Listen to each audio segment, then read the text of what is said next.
Hello and welcome to Spy Hard's podcast. For the next hour, your hosts will go deep undercover into the world of spy movies to decipher which films make the NOC list. But remember, this information is strictly for your ears only. I'm Agent Scott. And I'm Cam, the provocateur. And Cam, I do believe we have a special agent joining us later on. That's right. He's waiting in the wings. Tyler, who works with me on the Subspace Transmissions podcast, is going to swing by to tackle today's movie. I'm very excited. Speaking of, Cam, what is today's movie? We are going to take on the 1975 drama 3 Days of the Condor, starring a young up-and-comer named Robert Redford. Never heard of him. Right you are, folks. Here is the synopsis of 3 Days of the Condor from letterboxd.com. His CIA codename is Condor. In the next 72 hours, almost everyone he trusts will try to kill him. A bookish CIA researcher finds all his co-workers dead and must outwit those responsible until he figures out who he can really trust. You know what? I was going to make some sort of joke like I gave this one a C on my Cam letter grade for Letterboxd synopses. I could give this one a C for Condor. But you know what? That would just be, if I were to do that now, I would just be being smug for the sake of being smug. I actually think this one's pretty effective. I'll give it a B+. Yeah, I don't think it's a complete home run, but it's to the point and doesn't give too much away, which is what I really look for in these sort of things. Yeah, it's effective. Whoever wrote that, good job. Thank you. I appreciate it. As we said last week, neither of us have seen this film going into it this week, so we're not going to do our usual sort of previous thoughts on the film. What we're going to do is go straight into the background, and then we'll talk about the film itself when our guest joins us later, which means it's over to you, Cam, for a little bit of behind the scenes. Yes, 3 Days of the Condor is a movie that, despite being a very highly regarded entry in the spy genre, its backstory in terms of the production is actually fairly minor. Like, it seems like it was just a well-oiled machine that, they got the right people together. And it happened. But what really kind of, I guess, got the ball rolling with this movie was the writer James Grady wrote the novel. It was his debut novel, 6 Days of the Condor, not 3 days, 6 days. It was more expanded in novel form, I would say. And the rights to it were snapped up by Dino De Laurentiis and producer Stanley Schneider. And the idea would be that they were going to make this film as a Warren Beatty vehicle, and it would be directed by a guy named Peter Yates. Now, Peter Yates is not a name that has really, I think, had a lot of longevity in terms of us making instant connections with what he's done. But Peter Yates directed the Steve McQueen classic Bullet, as well as the 1980s sword and sorcery film Krull, which I know a lot of people have a lot of time for Krull. Are you one of those people, Scott? I mean, before we did this, I was hosting a one-man podcast called Kroll Hards. It didn't go anywhere, unfortunately. No one listened to it. It didn't go anywhere, kind of like the movie Krull.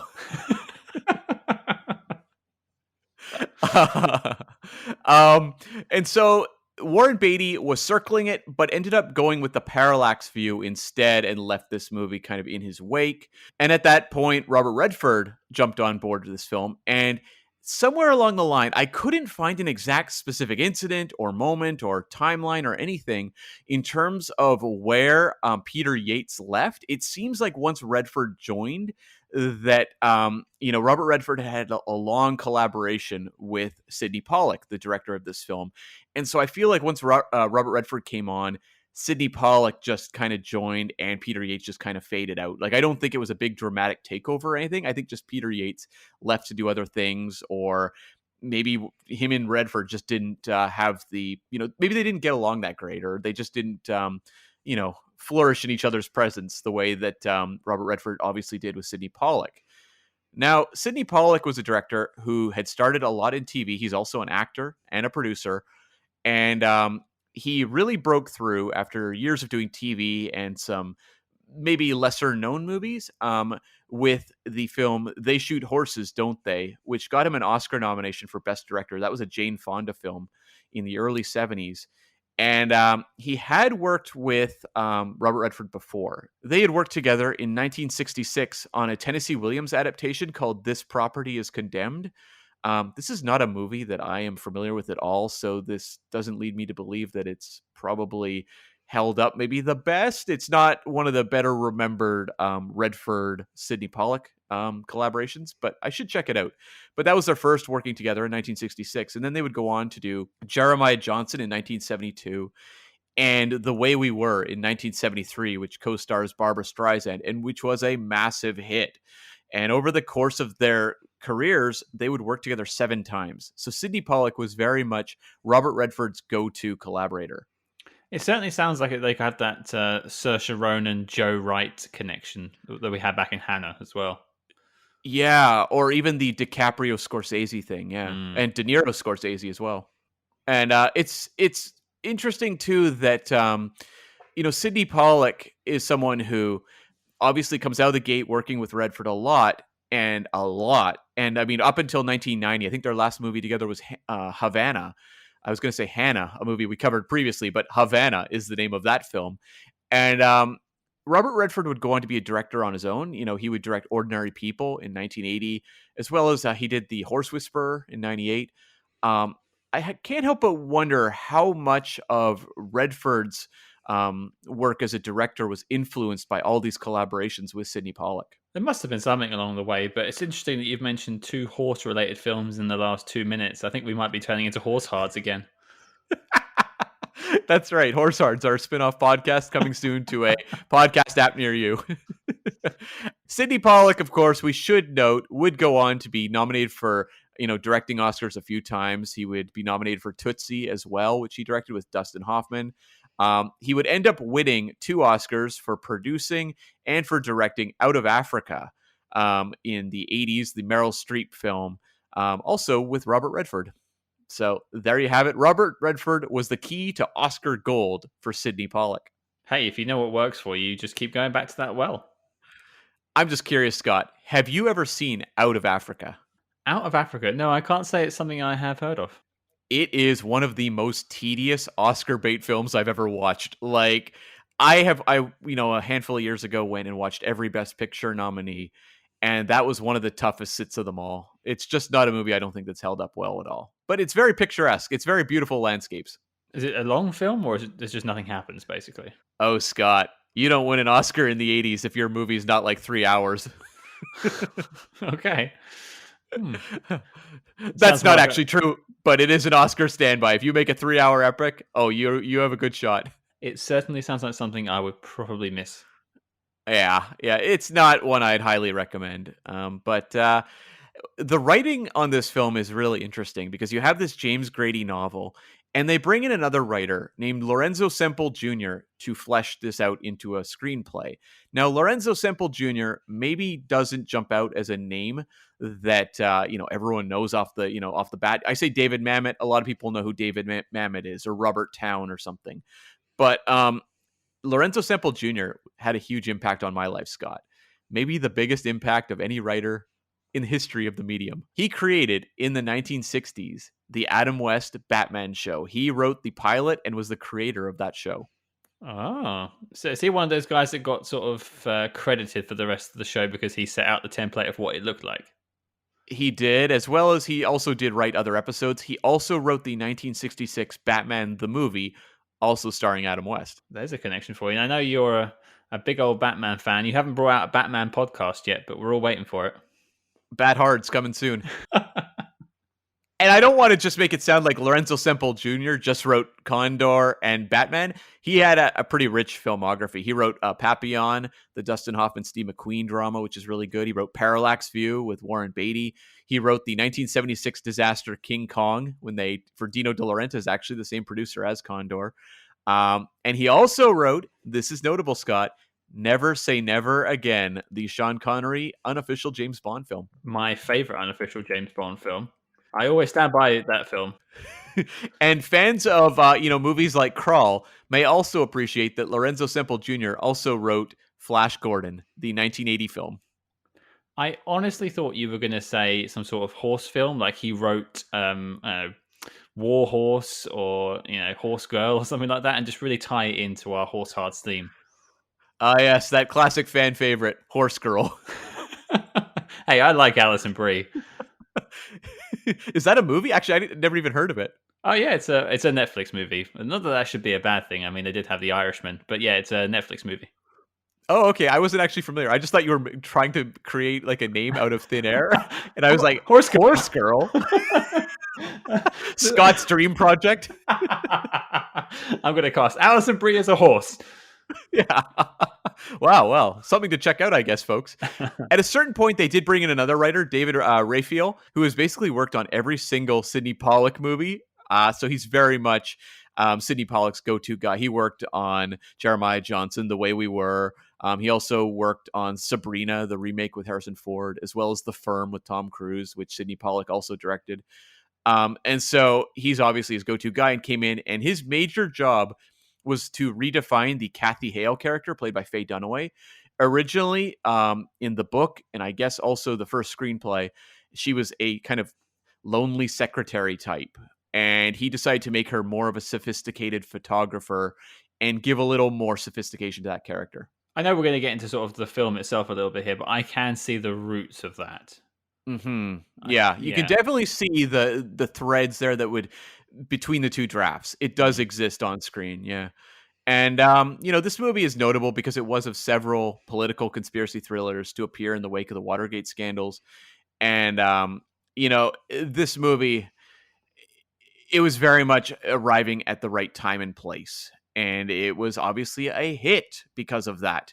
The movie cost $7.8 million and made domestically $27 million, which this is still the era where it's very tough to track down any international numbers, but at least in America, it did quite well. It was number 6, I believe, for the year, right between Return of the Pink Panther and Funny Lady, the sequel to Funny Girl, starring Robert Redford's co-star from The Way We Were, Barbra Streisand. Not a film I think I've seen. I've seen Funny Girl, which is actually really entertaining. I've heard Funny Lady is really bad, so I haven't watched it.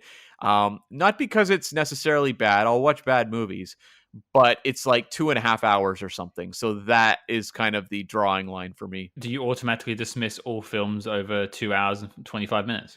No, but if they're considered really bad, that is more of a, I don't know. Like I can invest like 90 minutes to 2 hours for a bad movie, totally. But when you start getting to that 2.5, 3 hour mark, I'm like, I don't know. I that doesn't mean I won't do it. I've watched plenty of bad movies that are really long, but it's more. It takes time for me to get around to them. It's the old sunken cost theory. Like, do you want to invest your time in something you know you're going to hate? Right. I am more likely to watch them if I'm kind of going down a rabbit hole of watching the various films from a director or an actor or something like that. Then I am more likely to kind of bend and watch something like that. But in terms of just grabbing out of thin air on a Saturday night, unlikely. What do you grab out of thin air on a Saturday night? A lot of old horror movies. I'm trying to think. Yeah, a lot of old. I tend to go to old horror movies or. I kind of lately I've been doing a lot of westerns, I guess, old westerns with like Jimmy Stewart. Okay. Do you have anything else for us on the film?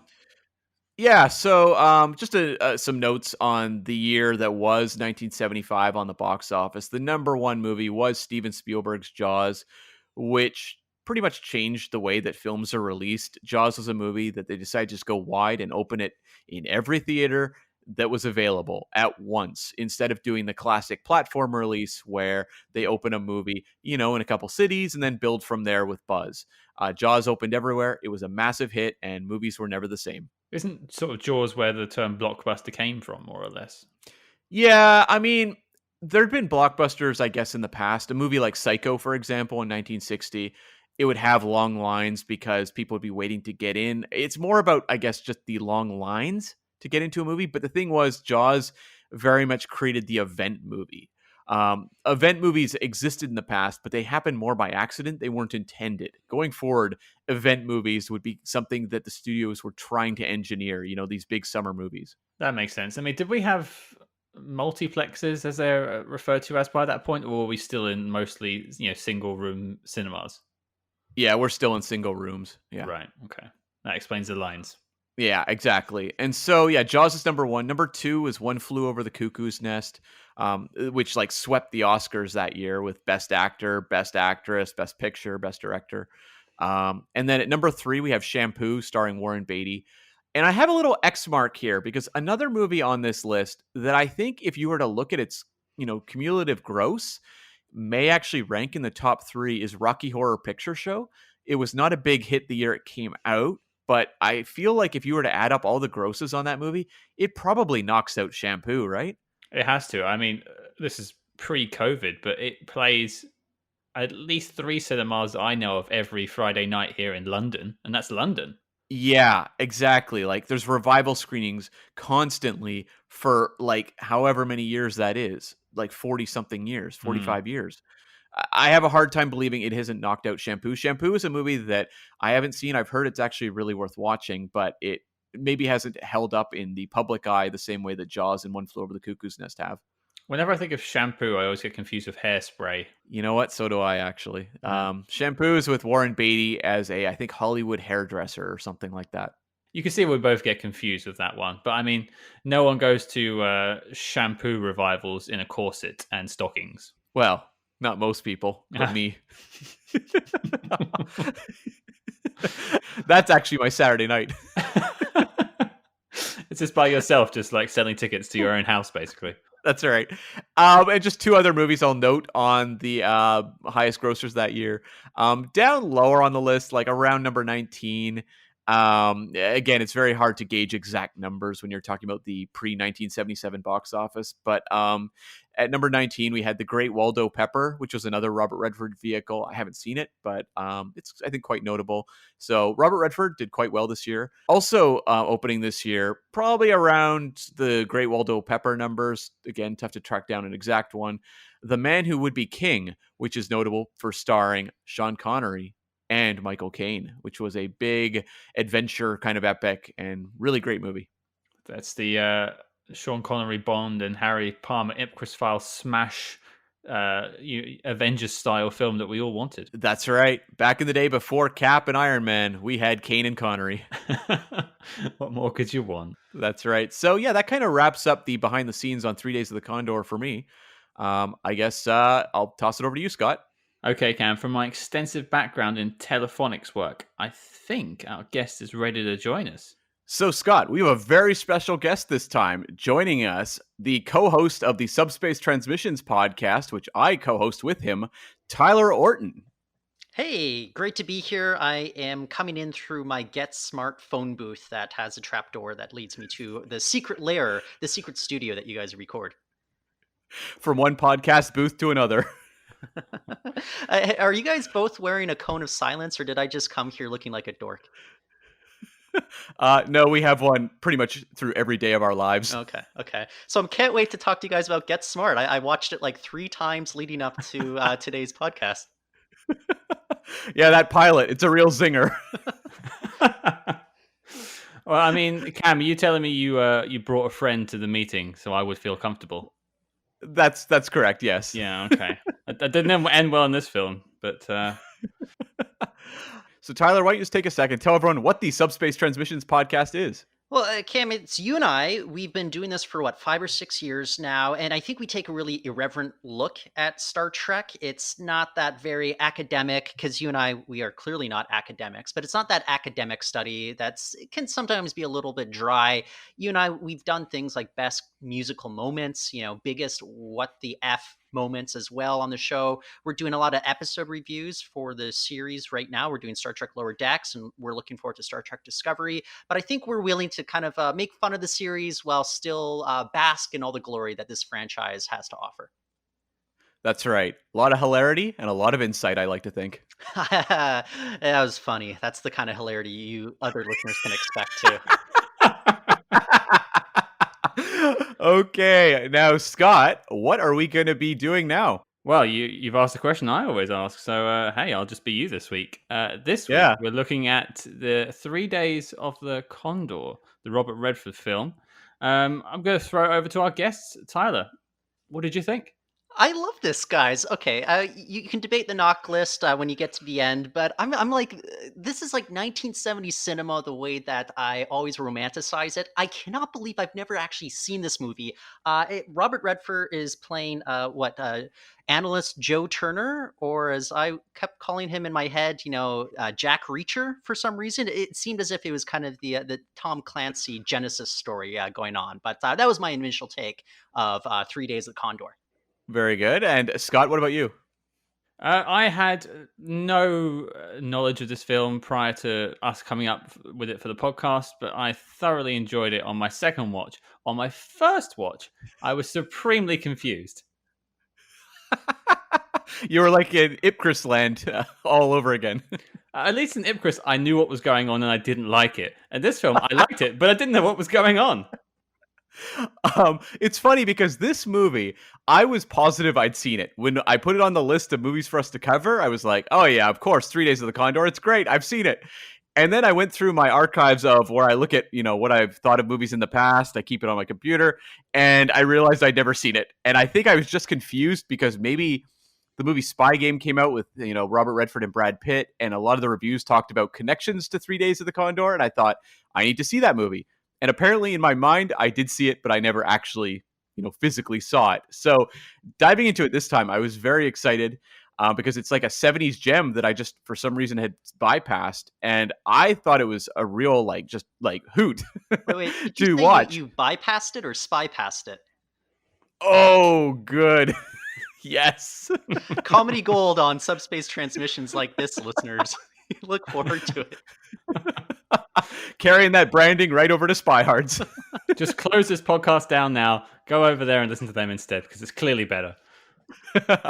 But I was really just riveted throughout this. I am really finding myself drawn to these mundane spy worlds, kind of like Ipcris File, where everything's just a little bit, working class kind of look to it, a little bit ramshackle, but there's all this intrigue going on underneath. And I loved all of the, cat and mouse stuff throughout this movie. So yeah, I was really down with it. But it does not depend on like Michael Bay editing. It's like long shots. It's kind of slowly moving. There's even just moments where he recreates the crime scene using like a pen and notepad, which they would just never dare to do in a lot of these contemporary spy genre films. Like, could you imagine that Ryan Reynolds movie doing something like with a notepad for like 4 minutes? What, Deadpool? Well, yeah. That's breaking the fourth wall right there. You got me. No, what was that?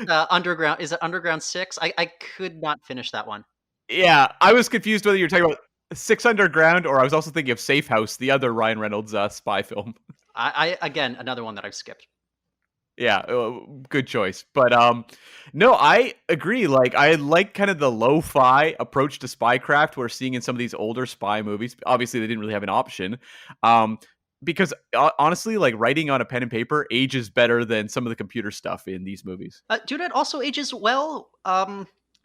Fight scenes that are actually well choreographed, in which you actually know what the mailman is doing. There's actually kind of a storyline going on as it escalates and they grab other weapons to fight each other. I was not confused for a single moment watching this 1970s movie, which I would not call it an action movie, but this action sequence within it, I was just kind of sucked into everything that was going on there. And that's the trick, isn't it? You can actually see the fight scene, unlike Ipcris File. We're not looking for a phone box this time. That's cold, Scott. No one's getting pushed down the stairs as the coup de grace of the fight. I really enjoyed that fight as well in the apartment or whatever. I like that the mailman assassin did not look in any way like a physical specimen like some of the Bourne assassins, and yet the fight was intense, and these guys just never stopped going at each other, and it was like a game of chess, basically, of who could get the gun and fighting all these different techniques to keep the gun away. I think there's a reason this movie got an Oscar nomination for editing. Did you give it to them? No, just a nomination, okay. Unfortunately. But you're right. I would give them the Oscar for it. Although I think the Oscar probably went to Jaws. So, well, actually, I got to go backwards on that one, actually. Sorry. Okay. No, I get it. Guys, even just the atmosphere of this. I'm listening to even just the soundtrack. It seems a little dated because it is very 70s, but that actually put me in the mood for this kind of movie as well. Dated? That's the music I listen to every morning. Your Spotify recommendations is just like 70s porn jazz. It's also his nickname in high school.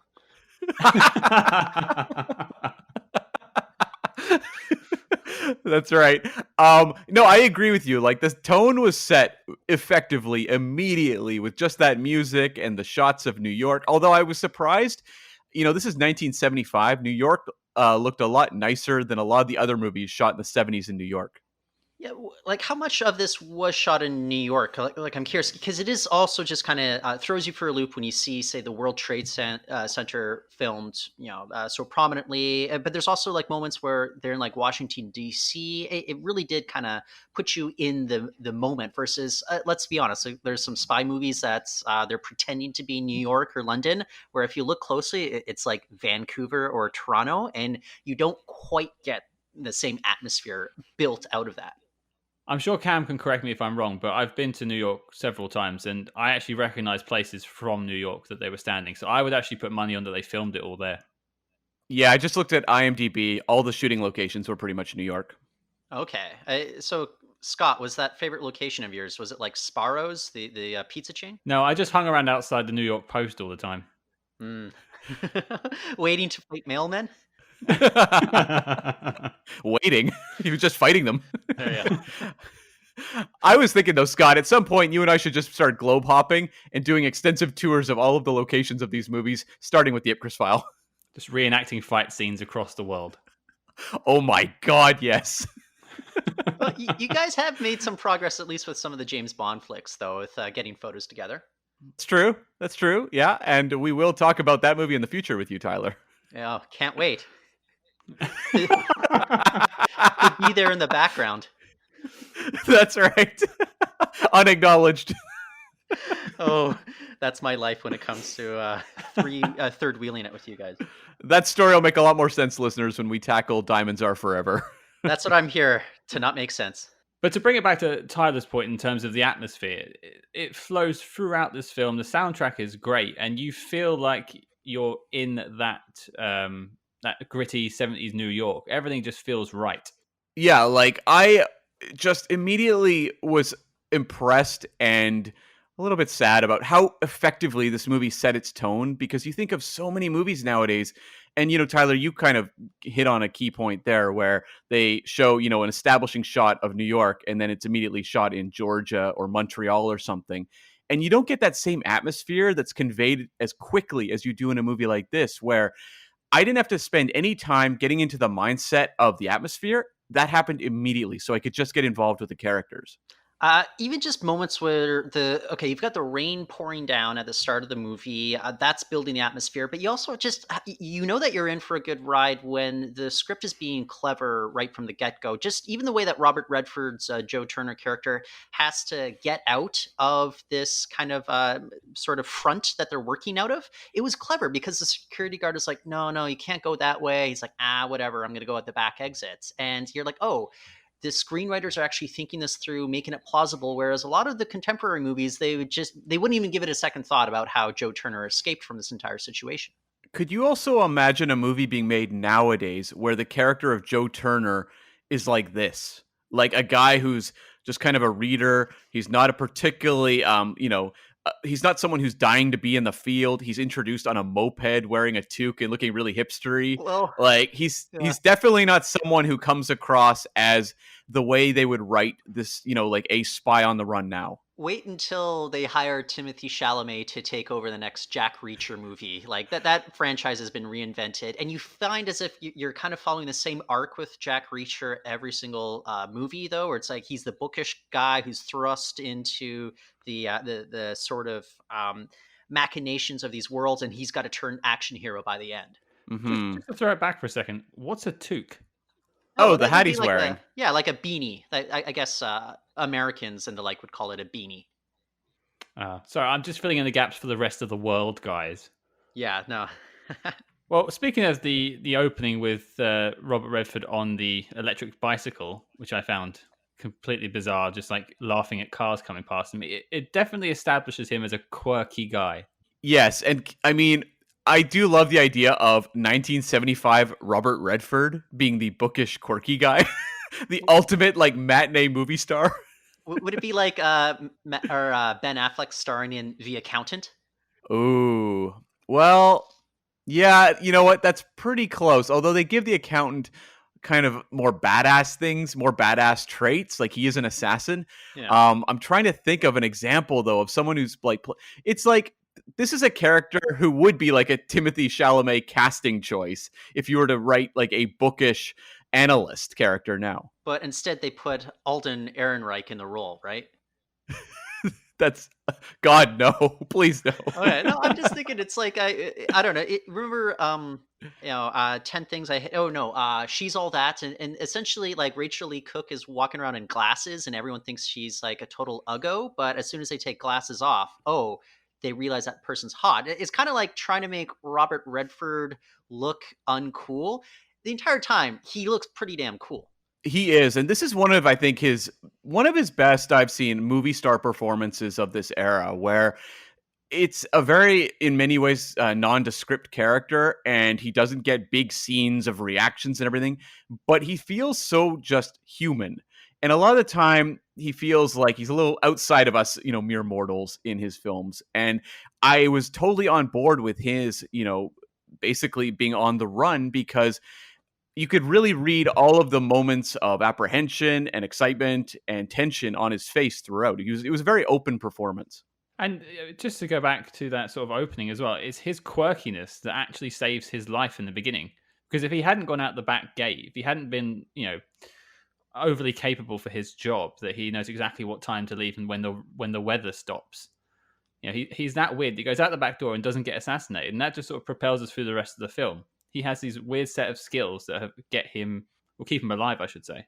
Assassination skills. He wishes.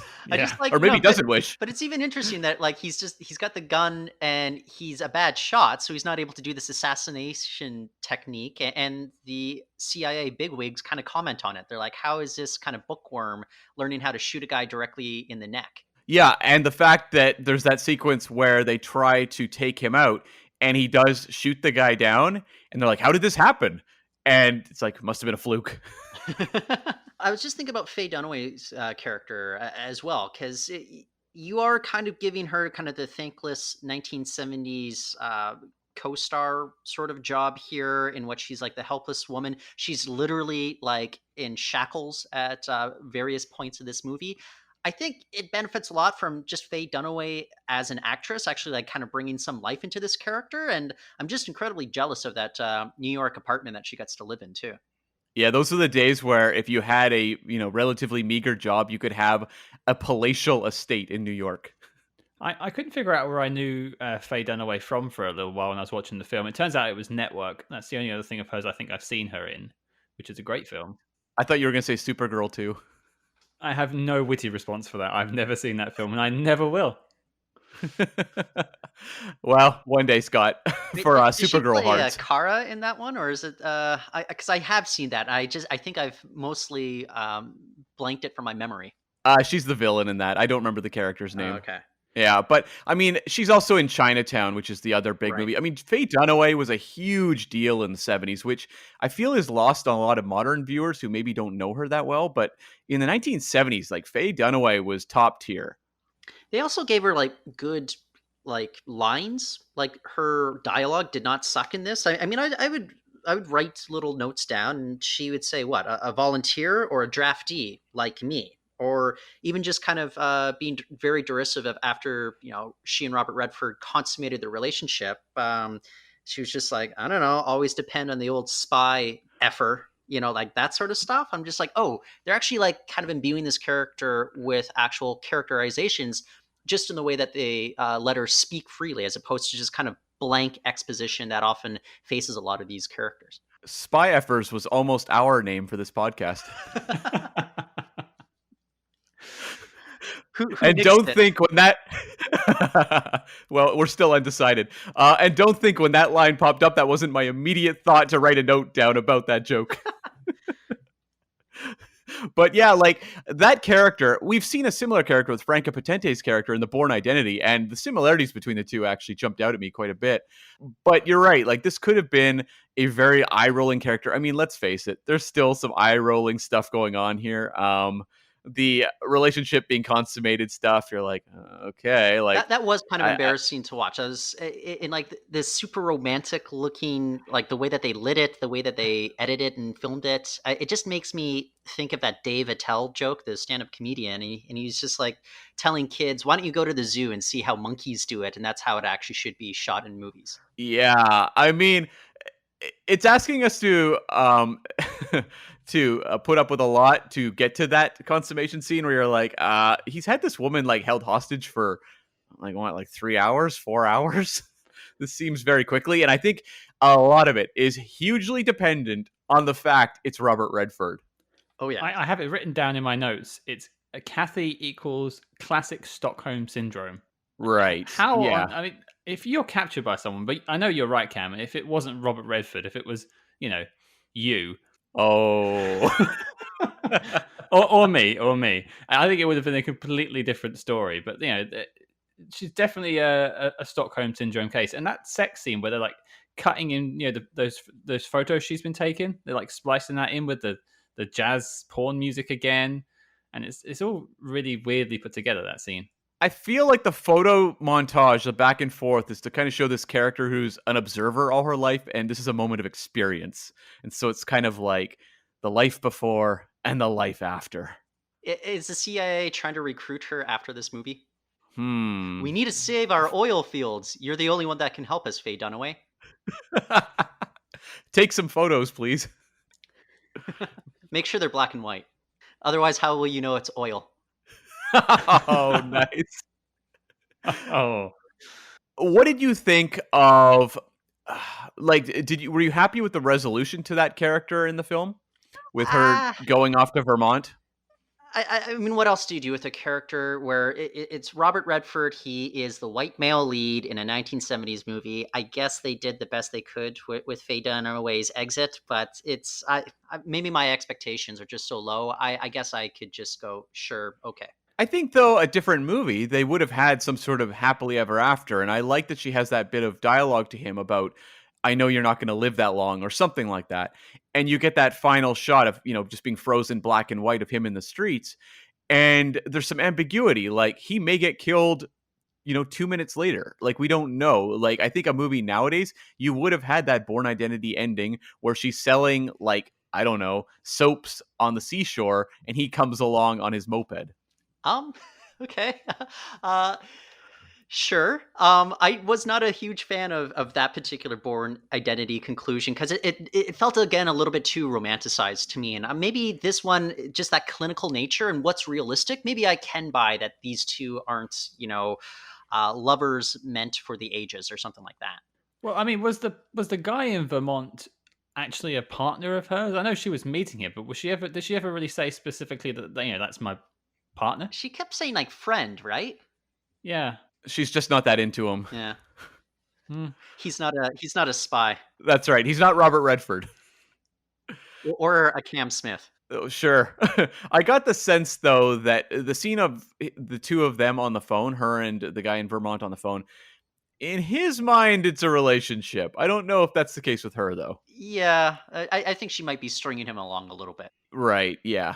I mean, she's certainly not as excited by him than she is by Robert Redford. I mean, she does a lot for this guy that starts by capturing her. Vermont guy needs to flip his collar just like Robert Redford did throughout this entire movie. That looked pretty badass. Now, the book for this this film was based on was called 6 Days of the Condor. And I'm wondering if the Faye Dunaway story would feel different if it wasn't condensed to 3 days like in the film. Like if she'd spent 6 days with him, would we have bought more of the evolution of this relationship? Well, I think it's very clear that they chopped it in half because they wanted to set it up for a sequel. So that's why it was only 3 days. And so she was going to appear quite prominently in another 3 days of the Condor, which just never came to fruition. Well, the second one was going to be all in Vermont and lots of big ski chases. Yeah, well, just like that last James Bond movie, Spectre. That's right. Nothing but skiing all the time. Robert Redford and his stunt double going down slalom chutes and all that sort of thing. And a lot of tasty smoothies at a ski lodge. And also a scene where the CIA head ups are like, I don't understand. This man's a reader. How does he ski so well? And they're like, he reads about skiing. Speaking of like cool characters, Alsace Lorraine. I love Max von Sydow as like the guy was just kind of a contractor, and he didn't have to be like that cutthroat villain all the way through. Even though I think he's a totally cutthroat sort of character all the way through. I love old academic hitman. Like, that is a trope that's popped up in a handful of movies I've seen, and every time it works, especially when you have an actor with the gravitas of Max von Sydow, who all he has to do is just walk on the scene, say a few words, and I'm like, I believe everything this man is telling me, and I entirely buy this character 100%. Who do you think would be like a good actor to take on that role, like right now in a contemporary movie? Oh, excellent question. Scott, do you have any suggestions?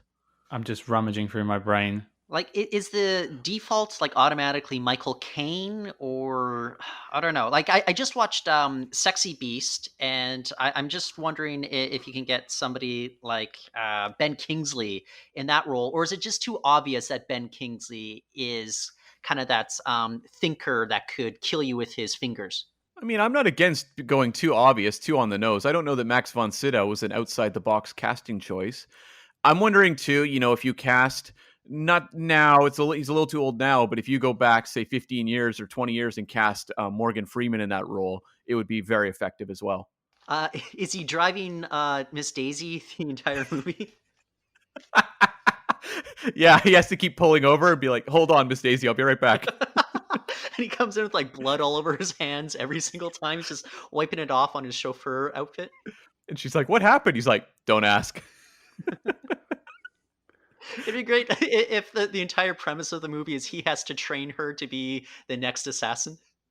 Oh my God. There's your another 3 days of the Condor. Training Miss Daisy. That's right.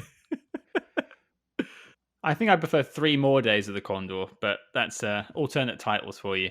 But I'm glad we got to Max von Sydow, because I mentioned earlier on that this film confused the hell out of me the first time I watched it. Okay? And Okay, his character... Go on. No, I'm curious. Like, I don't think it's one of those movies where you have to obsess about plot point by plot point. I think they just want you to kind of go with it, and it'll kind of unfold on its own. Because, like, by the time you get to the end of it, where you literally have Robert Redford saying, like, you play games, I told them a story.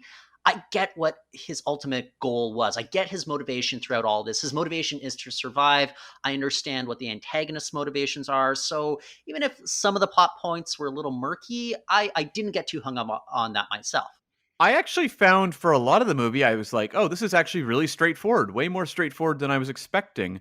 And then there was a point, though, yeah, Scott, where it got to that maybe hour 20 mark or something like that. And I was suddenly like, wait, what's going on? And basically when it was over, I had my interpretation in my head and I read up on Wikipedia, and it seems like I was mostly right. But you are right. Like, it comes across initially as fairly simple, but the dueling allegiances of Max von Sydow do make things a little bit confusing. Yeah, that's one of the 2 things that threw me off. Now, it was my second viewing that sort of clarified the situation with Max von Sydow. Obviously, he was hired by a higher up in the company, so Joseph Turner was not the target anymore, which is why he wasn't shot at the end. Spoilers. Mm-hmm. But the other bit, I'm just going to throw us off on a tangent for a second. Do you remember when Robert Redford's character turned up at the house of his friend Sam? Yeah. The wife is cooking dinner. Yeah. Yeah. Why did he go there? And when did they make plans to have dinner? Because I've watched it twice and I still can't figure that out. Wasn't he on the phone with her earlier in the movie? Was that it? Huh. I'm not 100% sure, to be honest with you. I mean, I just went with it, and you can kind of go, oh, okay, maybe they had plans, and they don't have to tell you, obviously. They don't have to show you everything. But I just thought, why? Yeah, he's on the run, and his friend has already been shot, and an assassination attempt on him has been attempted, I should say. But I just didn't understand the whole need for that scene and then sending her upstairs. But then we get the cool scene of Max von Sydow and him in the lift together. I'm willing to go on that journey because I actually thought the scene between Redford and the I guess widow it was like a very effective scene of him trying to get her out of the situation without basically telling her what's happened. And so it gave us a lot out of the Redford character. But you're right, that scene in the elevator was incredibly tense. And I was reminded, actually, I remember when they were releasing Captain America Winter Soldier, they talked about how their biggest inspirations for that film were movies like 3 Days of the Condor and Parallax View. And I couldn't help but wonder if the Captain America in the elevator with Hydra scene was somewhat of a nod to the scene with Sydow and Redford in the elevator. Oh, we have Red Skull making another appearance, right? Redford skull, yeah. Redford Skull, yeah. And you know what? That joke is almost right because Robert Redford in initial draft was going to be the Red Skull. I was kind of bummed out So- that he was just the senator at the end of it all. Yeah, or was he just the head of S.H.I.E.L.D., right? I think Alexander Pierce, I think. Oh, right, yeah. right. It's Gary Shandling was the evil senator throughout this. Yeah.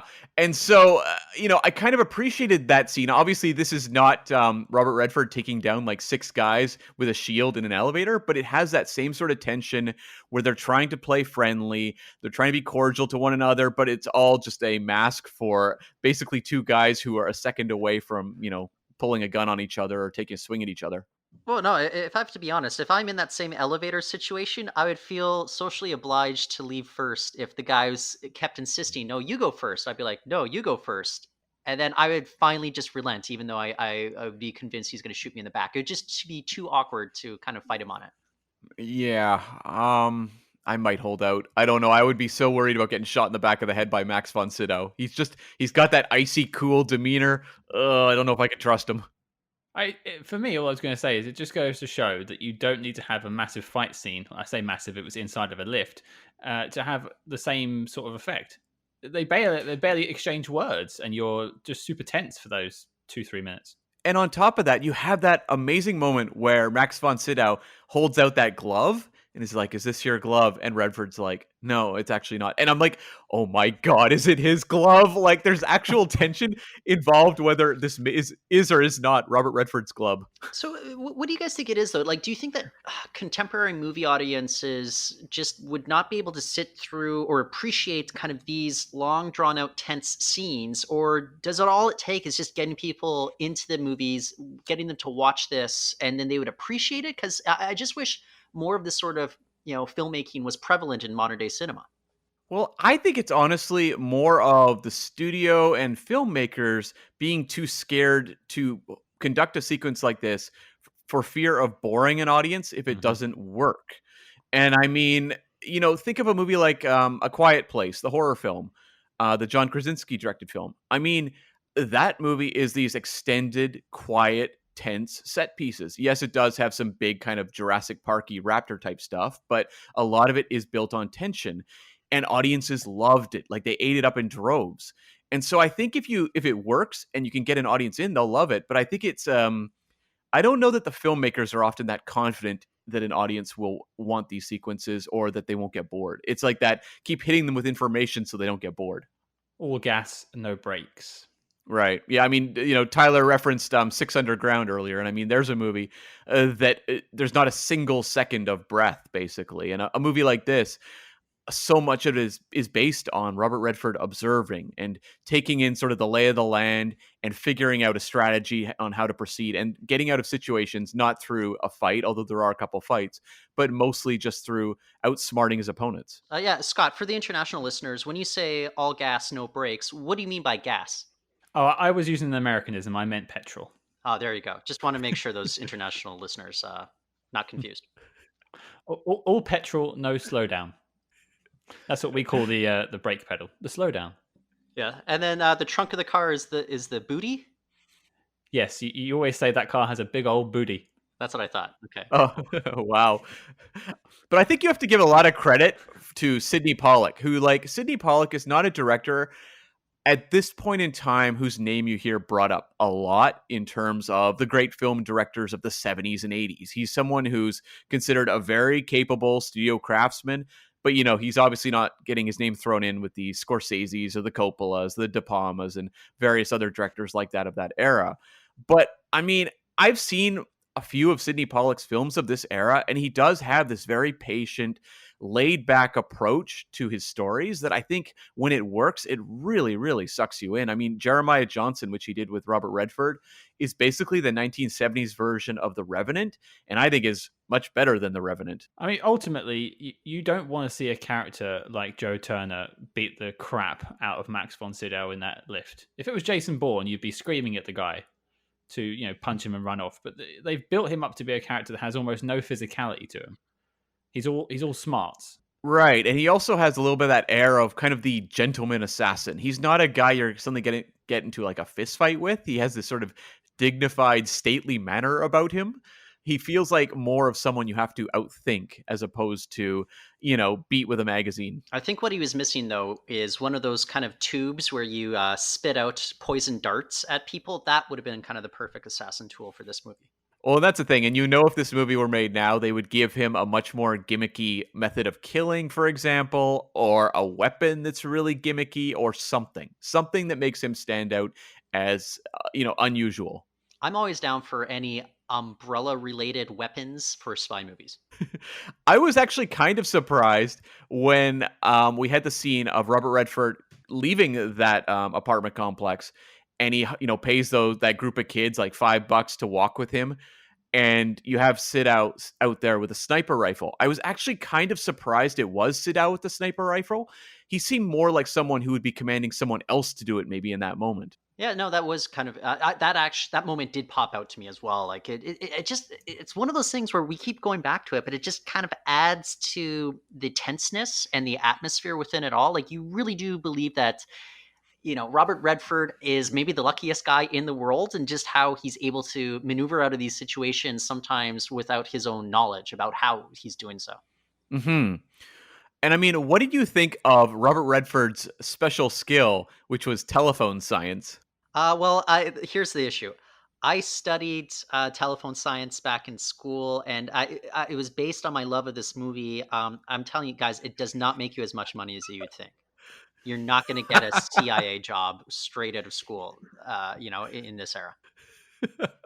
I did love how they set it all up, and that he was with the Signal Corps and had all of this background in communication systems.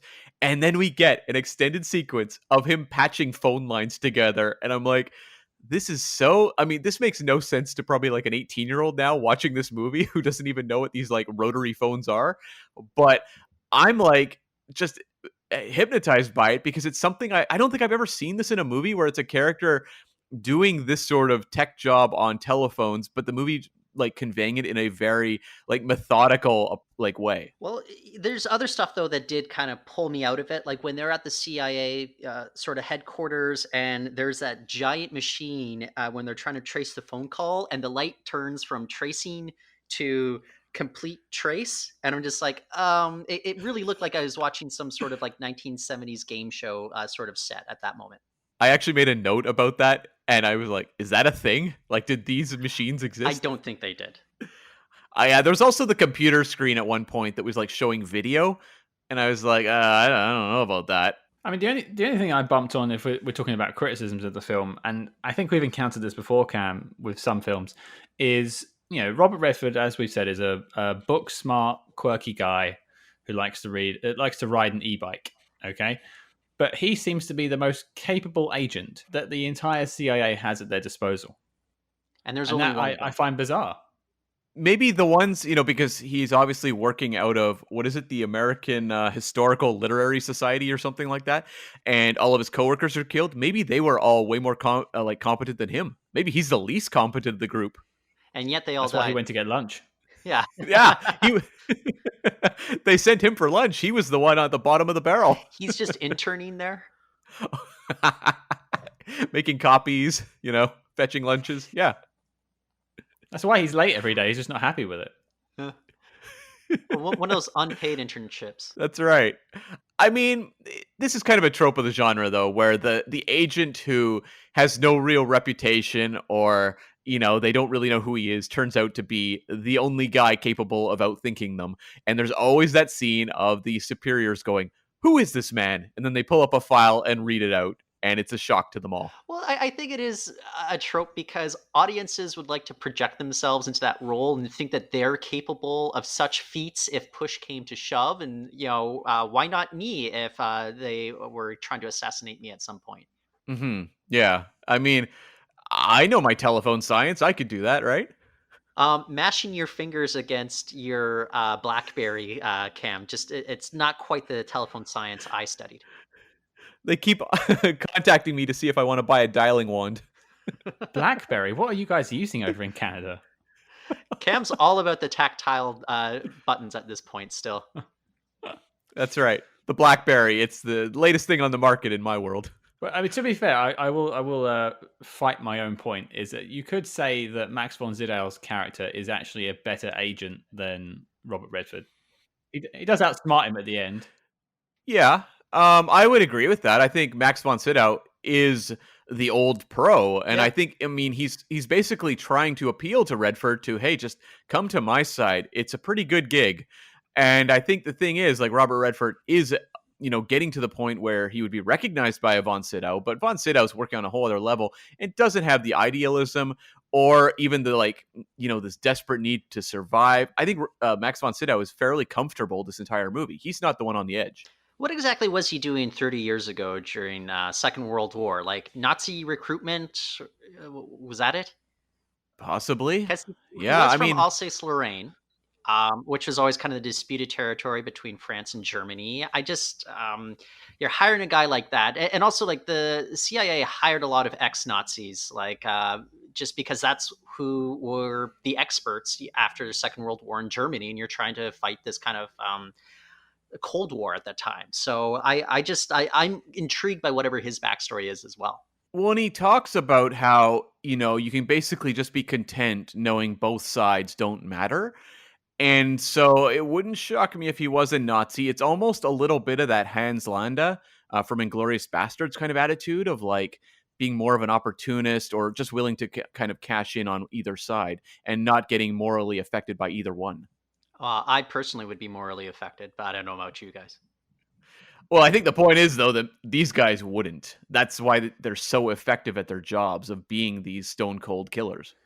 They certainly remind me of that sort of cabal of office workers from North by Northwest, nameless people who just sit in the office, orchestrating everyone's destruction. Yeah, and I mean, you get a real look inside that world in this movie. I really appreciated the world building where it would just kind of cut to this weird control room of this guy in a wheelchair working at a desk, taking phone calls, and then you get like the room with all the superiors. And even though it wasn't like elaborate James Bondian art direction, each scene really did set kind of this tone for this secret world operating just outside of our, purview. All right, guys, before we get to the ultimate question of this podcast, is there any final thoughts you guys have of the film? Obviously, guest first. So, Tyler, take it away. Yeah, I was sucked in early on. Just even like simple shots, establishing shots outside of the front that they're working at, and the movie just didn't let me go. Like I think that this is like just exquisite filmmaking. I wish like more filmmakers would be daring enough to just slow it down and have enough faith in the audience that they can just go with it. And you're creating like these gripping, tense scenes all throughout. I'll make this argument: if you guys don't want to get this on the NOC list, then I think by default, you're going to have to take a look at the entire Jack Reacher franchise. If the argument is he a spy or is he not? And then probably dismiss the Jack Reacher franchise. But that's just my own personal take about this movie, which I was just kind of sucked into from moment one. Scott?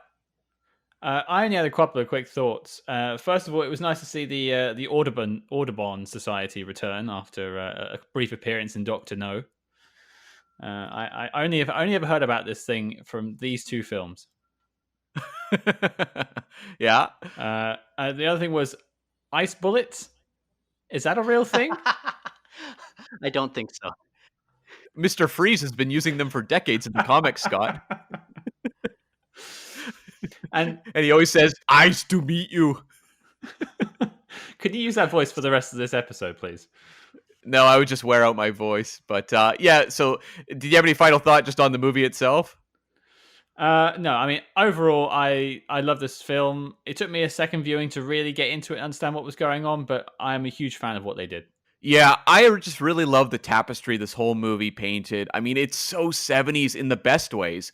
Um, obviously the jazz score, that was number one. But you just look at, in the wake of the Watergate scandal, this real pessimism creeping into cinema at this point. And I love that this movie, as well as Parallax View, really tackle that in an interesting way, the idea of the powers that be working behind the scenes in nefarious ways. And I think this movie gets it across without ever being preachy or really drawing the real world parallels. It lets you pick up on it. You also just have touches on, of course, the oil crisis of 1973 that was a big deal in the US, and the movie's tied into that, so it feels of its time, but also you're able to go back and watch it, and it just completely works now. It doesn't feel dated. It feels like a movie that could have been made today, with exception to Telephone Science and maybe some of the stuff with Faye Dunaway, but I enjoyed the hell out of it. Well, I think that brings us quite smoothly on to the question, which is, does 3 Days of the Condor make the NOC list? Tyler, down to you. I say you got to put it on. Like, this is a taut movie. It follows a lot of spies. I am sucked in from moment one. Does it have kind of the secret gizmos that you might get in some of the other movies on the NOC list, like in, say, GoldenEye? Nah, but does it need it? I say nah. It works for me. It makes me feel as if I'm within this spy world every moment throughout. It just has a sense of realism to it that you might not get in Six Underground. Well, that's a yes from Tyler. Cam? I love that you keep picking on Six Underground. Like, I love that this movie that people probably forgot the second they watched it is being referenced multiple times on this podcast. It made my top 10 list, obviously. But no, I also agree. Like, this is a yes for me. I think this movie is kind of important in the world of spy cinema for being one of the primary efforts in the 70s that really had a big impact. This movie was a hit with audiences as well.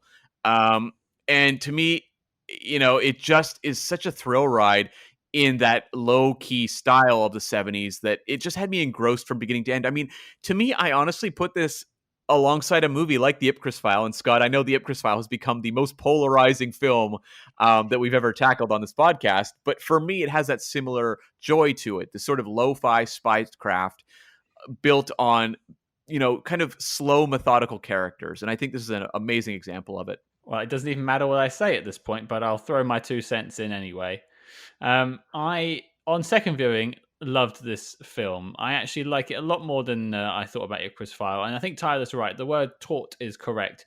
But it gives its characters room to breathe and moments room to sit in and you to sort of appreciate the world. But it doesn't feel like it's dragging its feet either at the same time. It's a well-paced film, and it does keep you on the edge of your seat. And I really liked it, so I would definitely recommend it. I have to ask, gentlemen, are you two now going to track down the Condor TV series that's been running for 2 years and catch up on the world of Condor? Well, you know what, Cam? As Robert Redford said at the end, you play games. I told them a story, a television story on television. That's right. Well, it sounds like we have 3 yeses. So by the looks of it, 3 Days of the Condor is joining the esteemed NOC list. Thank you, Tyler, for joining us. Where can people find you if they want to hear more? Yeah, I'm on Twitter. You can find me at Reportin. That's REPORTONN, as in NOC list. And what about the Subspace Transmissions podcast? I mean, it's a work in progress. 6 years. Yeah, you can find that wherever you get podcasts, as well as subspacepod.com. Yeah. Well, there you have it. That's a yes from Tyler, a yes from Cam, and a yes from me. That is a full-on 3-way yes, and therefore 3 Days of the Condor is making the NOC list. And with that revelation, the dossier on this film is complete and filed as classified. But the question is, Cam, what are we doing next week? We are going sci-fi once again. We are going back to hang out with the Men in Black in Men in Black 2, the sequel from 2002. I don't remember much about this film, but I am somewhat excited to go back and revisit it with the joy I took out of watching the first one. We will deneuralize you just in time for that podcast. Good, because I can't remember anything about it. All right, your mission, should you choose to accept it, is to watch Men in Black 2 before next week's episode, where we're going to really dive deep into that one. And before we get into the rest of the social media, if you do want to read a little bit more about the NOC List, where can people find it? Yeah, letterbox.com/spyhards. You can head there and see which movies we've covered, which ones made the NOC List, which ones didn't, as well as a peek at upcoming episodes. And don't forget to follow us discreetly, of course, at Spyhards. That's SPYHARDS on Facebook, Twitter, and Instagram. But until next week, listeners, good luck among the shadows.